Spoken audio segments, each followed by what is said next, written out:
I'm slaying a warp that has a series of orange and yellow stripes with an edge of taupe, alternating with a stretchy rayon boucle that I've wound into a separate chain. So first I'm slaying the orange and yellow chain, and then I'll come along later and slay the rayon ends in the gaps that I've left.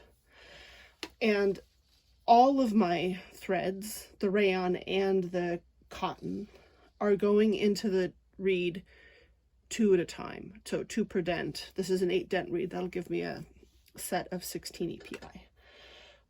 And these stripes have an odd number in them, which means sometimes I end with 2 threads in a dent, and then my rayon stripes will have to come along here and start with 2 threads in the dent.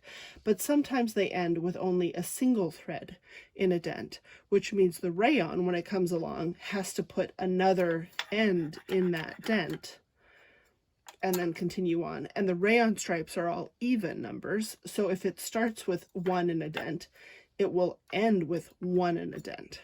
So I just want to talk you through my logic here. The first stripe, rayon stripe, has 12 ends in it, which means it needs 6 dents.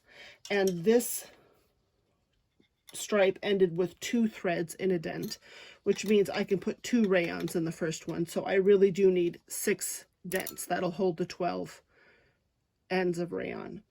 And then I started slaying the yellow stripe, and it is an odd number stripe.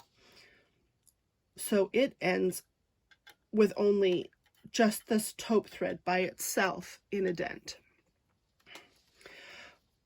So my rayon stripe that comes next has 32 ends and therefore needs 16 dents, but it needs to have half a dent here, so to speak. It's got to put 1 thread here, and it's gonna have 1 thread left over at the end, so it'll need to have 1 thread by itself at the left side too, which means it only needs 15 empty dents in between. So it's like 15 empty plus a half equals 16 total dents.